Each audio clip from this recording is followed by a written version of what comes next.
Hmm. Do I look like a robot? Maybe I'll do this.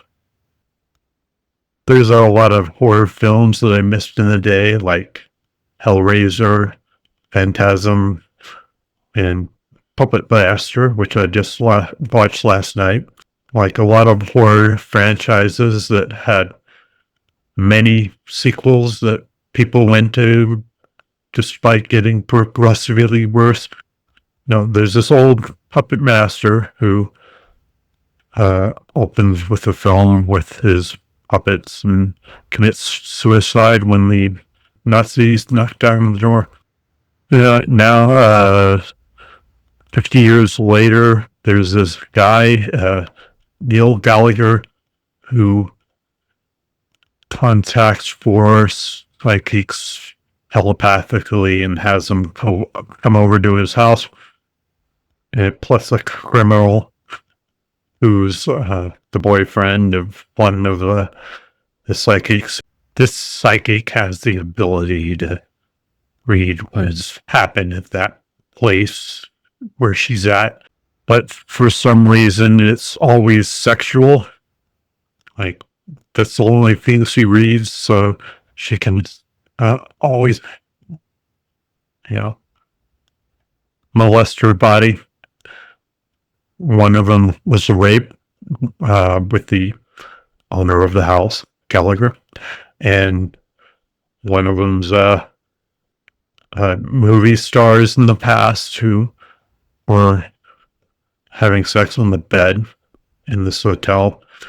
One of them's army personnel who were spent the weekend in the tub. So there's lots of rubbing there when she's nude. And all these little dolls are running around. And one of them is just like this brawler with a really small head. And one of them has a drill bit on his head. And one of them has a little switch expression. It's just sort of like this G.I. Joe doll I had where you press the back and his face would spin in, his this cap of hair, and it would go from normal to angry. And then the bad guy would go from normal to this green piece. And there's one like that, except they have like three separate parts where it sort of spins into just different expressions, I think. And there's this one skeleton with a hook and a blade that's, I guess it's really sharp because he cuts off fingers and stuff. The dolls were cool. Yeah, I like the fun dolls. They were inventive.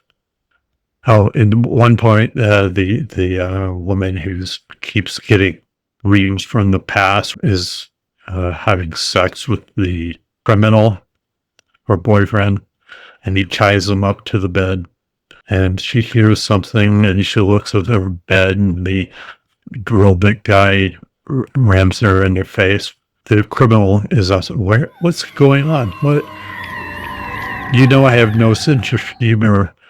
And eventually he hears this girl's voice, which is the woman doll, and she starts kissing his nipple and massaging his neck, and for some reason he can't tell that her hands are like this size instead of this size.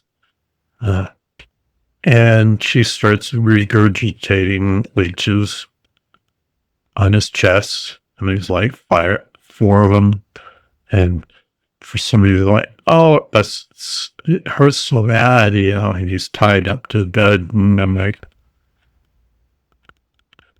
leeches, they usually have, something that numbs the pain so you don't knock them off right away.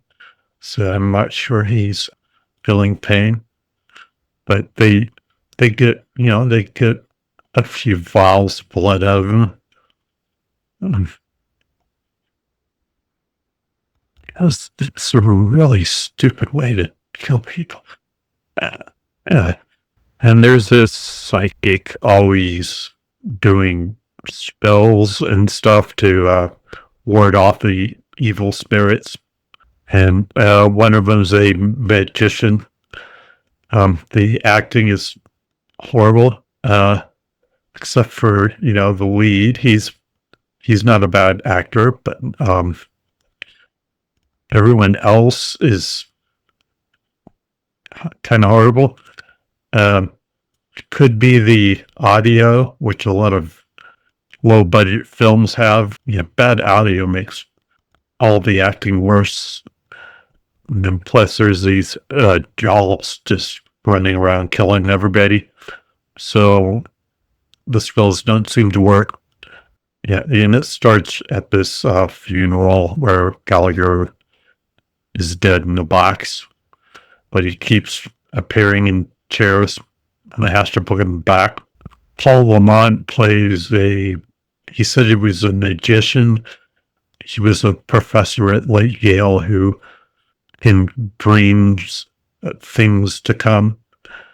And he does at one point where one of the psychics knocks on his door and takes him to where Gallagher is there with a mask, and he pulls that gun and shoots him.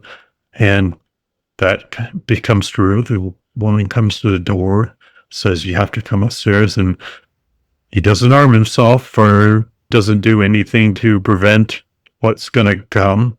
And that happens. He's there with a gun, and he tells his whole plan, like all bad guys do. And they get in this fist fight, and he grabs Alex by the cuff, and he starts punching him in his face, and he's like, and he doesn't block any of the punches, and he doesn't punch him back, and he doesn't like grab his hand or anything. He's just like, and the woman pulls him back and subdues him a little, and then she's thrown off, and then Alex comes back, and maybe hits him once, and then all of a sudden Gallagher is like punching me. He goes like, and he's like, and Alex is like, oh, bashing his head into the floor, and he's like, so the woman has to grab him again. And during his speech, he reveals that he doesn't really like the wooden puppets, and now he's just going to puppeteer humans from that point on. And for some reason, the dolls take offense to that. Yeah, eventually they get Gallagher into the elevator and close the door, and then all the puppets just start killing him. The skeleton doll chops us his fingers, and the fingers start spewing antifreeze. And for some reason, all of a sudden, he's like, oh, he's trying to get the one door, and he's like, we have to save him. We have to save him. And I'm like, he's shooting out antifreeze. He's dead, Why do you want to save him? Puppets are on your side now. But eventually he's killed, and the leech woman regurgitates a leech into his mouth, and it's like, what's that gonna do? You just eat it. I don't know. The stupidest weapon imaginable. But yeah, once that guy is killed, then they have this teaser for the next film where the girl is walking with this. There was this dead dog throughout the film, and it comes to life, and so she's a puppet master now. So there will be many, many, many films to come. I mean, Full Moon is a low budget outfit, so as soon as they make any money, they start milking it to hell.